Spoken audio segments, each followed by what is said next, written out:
दोस्तों मैं हूं विनोद और आप लोग देख रहे हैं मेरा YouTube channel it's Yadav blog.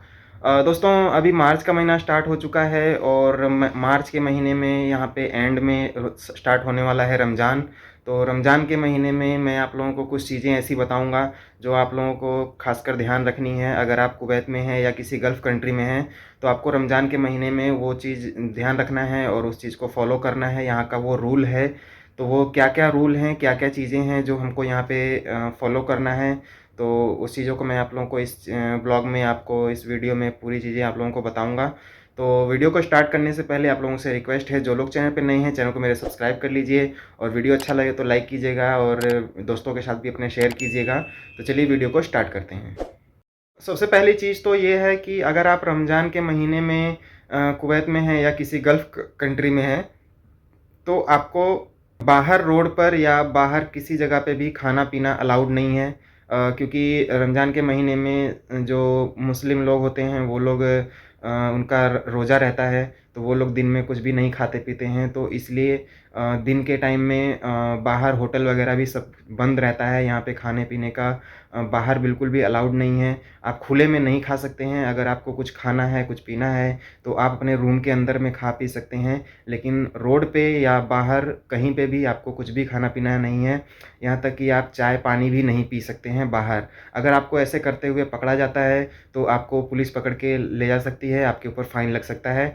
तो इस चीज़ों से बचने के लिए आपको रमज़ान के महीने में ये चीज़ ध्यान रखनी है। आपको जो है कुवैत में या किसी भी गल्फ़ कंट्री में हैं, तो आपको बाहर भी बिल्कुल भी कुछ खाना-पीना नहीं है। अगर आपको भूख लग रही है या कुछ खाना है, तो आप अपना रूम के अंदर में खा सकते हैं।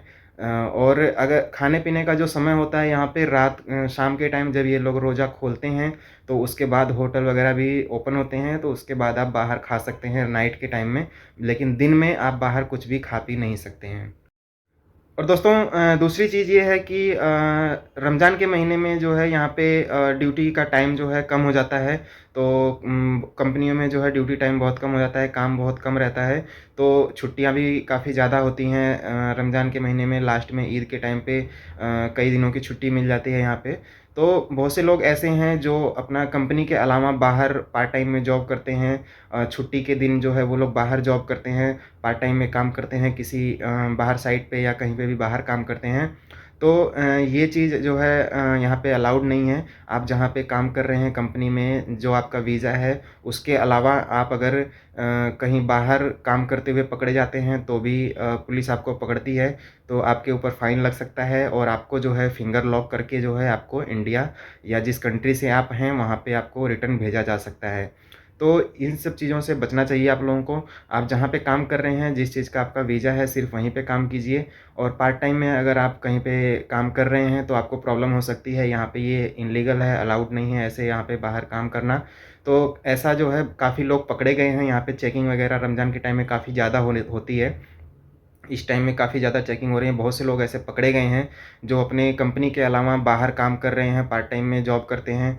तो उन लोगों को यहाँ पे पकड़ा जाता है, तो वो लोग उनको फिंगर लॉक करके यहाँ पे बैन कर दिया जाता है। उनको वापस उनके देश भेज दिया जाता है।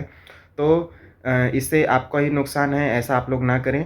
आप जहाँ पे काम कर रहे हैं, वहीं पे काम कीजिए। छुट्टी है तो आप अपना रूम पे रहिए, घूमने-फिरने के लिए जा सकते हैं। लेकिन अगर आप पार्ट टाइम में कहीं बाहर काम करने के लिए जाते हैं, तो इससे आपको प्रॉब्लम हो सकती है। आपके ऊपर फ़ाइन या आपको ब्लॉक कर दिया जाता है यहाँ से, तो आप फिर दोबारा यहाँ पे कुवैत में एंट्री नहीं ले सकते हैं। तो मैं आप लोगों को बता रहा था कुवैत के कुछ ऐसे रूल्स जो हमें रमज़ान के महीने में फ़ॉलो करना होता है, रमज़ान में नहीं करना होता है। रमज़ान में क्या, यहाँ के जो रूल्स हैं हमें हर टाइम पे फ़ॉलो करना होता है। कुवैत में या किसी गल्फ़ कंट्री में अगर आप हैं, तो यहाँ का जो रूल है, यहाँ का नियम कानून है, उसके हिसाब से रहना चाहिए। तो 2 रूल्स मैंने आप लोगों को बताए। तीसरा ये है कि जैसा आप लोगों ने इंडिया में देखा होगा, आप लोगों ने बहुत से मंदिर या मस्जिद के बाहर आप लोगों ने बहुत से बेगर देखे होंगे, भिखारी लोग देखे होंगे, वहाँ पे लोग भीख माँगते हैं। तो कुवैत में या किसी भी गल्फ़ कंट्री में यहाँ पे आप लोगों को भिखारी बहुत कम देखने को मिलेंगे यहाँ पे, क्योंकि भीख माँगना यहाँ पे अलाउड नहीं है। अगर ऐसा कोई पकड़ा जाता है तो उसको पुलिस जो है पकड़ के ले जाती है और उसको उनको भी फिंगर ब्लॉक करके जो है उनके देश भेजा जाता है। तो अभी रमज़ान के टाइम में काफ़ी ज़्यादा चेकिंग वगैरह चलती है, तो ऐसे बहुत से लोगों को पकड़ा गया है जो भीख माँगते हुए पब्लिक प्लेस में भीख माँगते हुए पकड़े गए हैं। तो उनको जो है यहाँ से पकड़ के उनको जो है उनके देश वापस भेजा जाएगा ब्लॉक करके, फिर वो दोबारा कुवैत में एंट्री नहीं कर पाएँगे।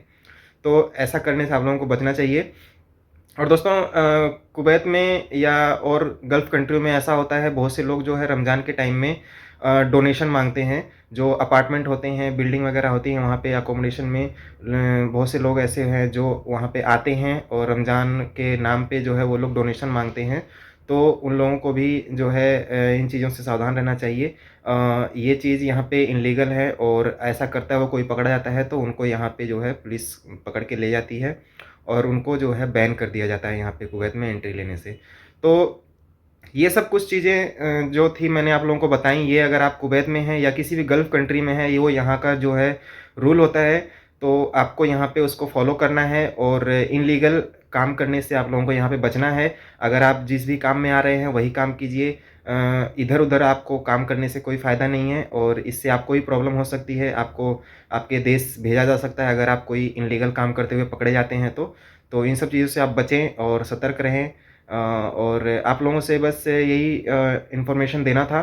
तो वीडियो अच्छा लगे तो लाइक कीजिएगा और जो लोग चैनल पे मेरे पहली बार हैं, चैनल को सब्सक्राइब कर लीजिएगा। तो मिलते हैं नेक्स्ट किसी ब्लॉग में, तब तक के लिए बाय बाय।